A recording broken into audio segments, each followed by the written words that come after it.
전도서 12장 말씀입니다. 이제 1장부터 12장까지의 말씀을 우리가 쭉 읽었는데요. 1장부터 11장까지는 핵심 주제는 인생은 결국 헛된 것이다. 해 아래에서 하나님 없이 살아가는 인생은 결국 헛된 것이다 하는 것을 말씀했습니다.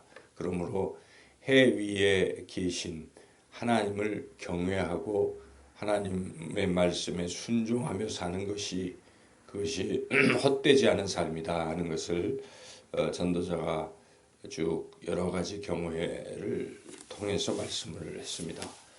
이제 12장은 결론이라고 말씀드릴 수가 있겠습니다. 그래서 12장에서 전도자는 이제 결론을 맺는데 어떻게 이제 결론을 맺는가? 오늘 읽은 내용을 보면 결국은 인생은 죽는 것이다 하는 것입니다. 죽게 된다. 그 얘기를 하고 있는 것이죠. 그래서 여기에 청년의 때와 노년의 때를 비교하면서 그 노년의 때는 곧 죽음을 맞이하는 때다. 그 얘기를 하고 있죠. 그래 여기에 이 12장 1절 하반절부터 곤고한 날, 아문하기 없다고 할 해들, 자 이런 것들, 그 죽음의 때, 노인의 때입니다. 그래서 2절 다 그런 걸 묘사하는 것입니다. 비가 온 뒤에 구름이 다시 일어난다는 것은 이건 참 좀 안 좋은 일이잖아요.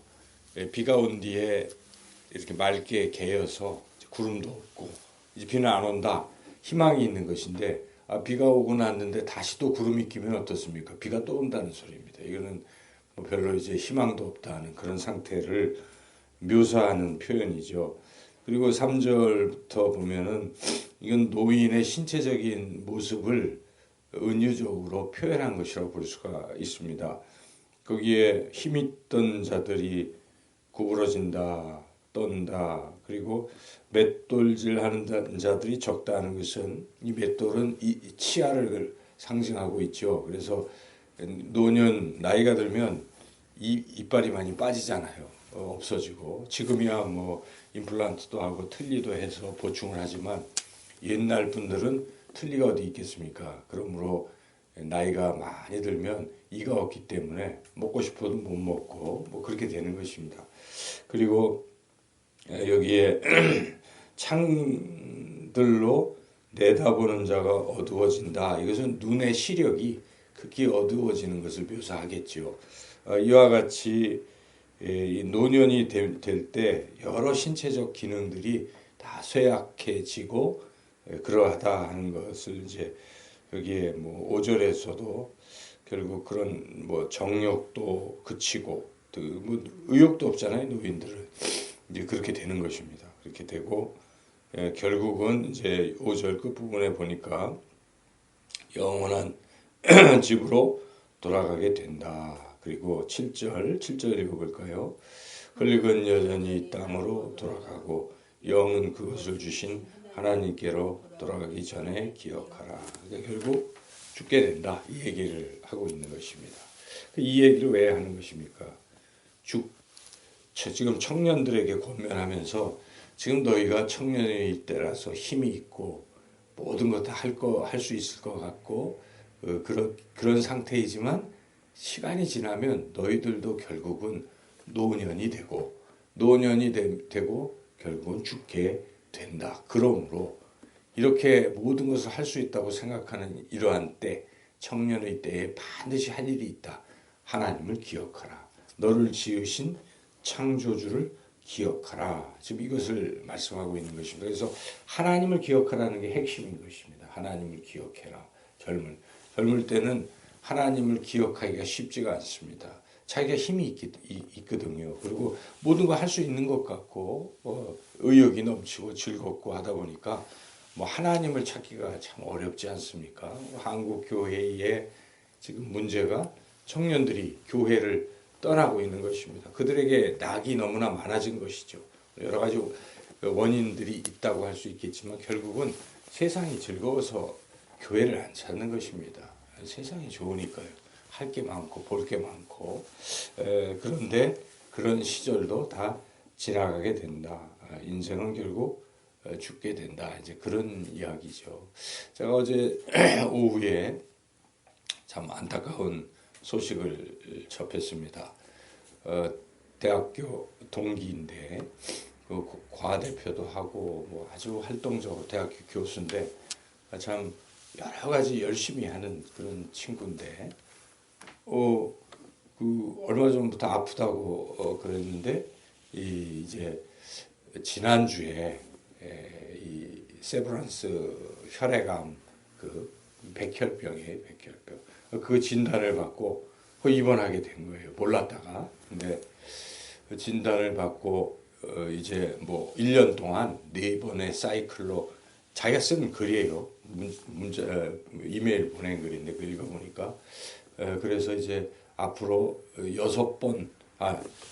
6주간 이제 치료하러 들어간다고 써 있어요. 그런데 뭐 혹시 잘못되면 치료를 받다가 죽을 수도 있다. 그런 것을 암시적으로 썼어요. 그러나 뭐 그런 건 아닐 것이다. 자기는 긍정적으로 생각한다고 그렇게 썼는데 그 일주일 치료 받다가 그냥 죽은 것입니다. 그래서 그게 참 무서운 질병인 것입니다. 우리 뭐 집사님은 그걸 2번이나 하셔서 지금 살고 계시잖아요. 그렇지만 그런 게 나이가 들었을 때 그건 참 어려운 것이에요. 보니까 옛날에 우리는 청년도 그렇게 같지 않습니까? 그래서 참 무서운 병인데 참 그래도 본인도 죽을 거라고 생각 안 한 것 같은데 일주일 만에 그렇게 세상을 떠나는 것을 보면서 참 인생이 허무한 것이구나 하는 것을 생각하게 됐어요. 참 마음도 안타깝고 제 나이하고 같은 것이니까 참 안타깝잖아요. 마음이 아프더라고요. 근데 그래도 그것은 거부할 수가 없는 거예요. 누구든지. 아무리 자기가 세상에서 뭘 하도 많은 것을 하고 할지라도 때가 되면 가는 것입니다. 인생은 천년만년 살 수 있는 것이 아니라는 것이죠. 그래서 참 안타깝다는 마음이 들었습니다. 여기 전도자도 그걸 깨닫고 여기 특히 전도자는 지혜자이기 때문에 많은 것을 알고 가르치고 뭐 그랬던 사람이죠. 연구하고 하는 사람이에요. 구절을 읽어보시죠. 전도자는 지혜자여서 여전히 백성에게 지식을 가르쳤고 또 깊이 생각하고 연구하여 자문을 많이 지었으며 이렇게 많은 것을 가르치고 또 책까지도 많이 짓고 연구도 많이 한 사람이다. 12절 읽어보시죠. 내 아들아 또 이것들로부터 경계를 받으라. 많은 책들을 짓는 것은 끝이 없고 많이 공부하는 것은 몸을 피곤하게 하느니라. 이걸 느낀 것이 아무리 뭐 공부를 많이 하고 가르치고 하더라도 결국 그게 피곤한 일이다.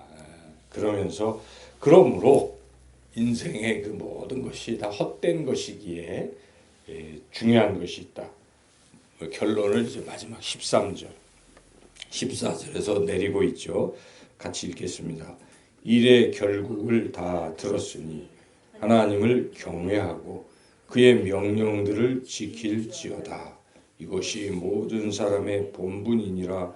하나님은 모든 행위와 모든 은밀한 일을 선악간에 심판하시리라. 그러니까 다 죽는 것인데 죽는 것으로 끝나는 것이 아니라 죽음 뒤에 하나님께서 심판을 하시기 때문에 우리가 살아가는 인생 동안에 해야 할 일은 그 하나님을 기억하고 그 하나님을 경외하고 그 하나님이 주시는 말씀에 순종하고 살아야 된다 하는 것입니다. 히브리 기자도 똑같은 말을 하지 않습니까? 히브리서 9장 27절에 한 번 죽는 것은 사람이 한 번 죽는 것은 정한 것이고 그 후에는 심판이 있으리라.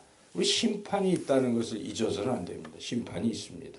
하나님은 이 모든 우주 만물을 지으신 창조주이시고 우리를 죄에서 죽음에서 건지시고 구원하시는 구원주이시면서 또한 심판주이신 것입니다.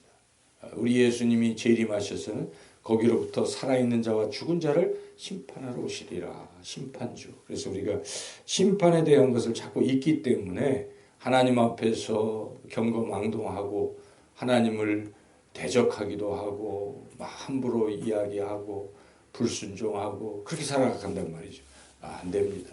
하나님은 반드시 심판하십니다. 그래서 우리가 이 말씀을 기억하고 하나님을 경외하고 하나님 말씀에 순종하면서 살아야 되는 것이고, 우리는 하나님의 은혜로 예수님을 믿음으로 하나님의 자녀가 되고 하나님 나라 백성이 되고 천국이 우리에게 주어지니까 소망을 가지고 이 귀한 것을 주신 하나님을 더욱 우리가 사랑하고 경외하고 오늘도 하나님 말씀에 순종하며 살아가시기를 주님의 이름으로 축원합니다.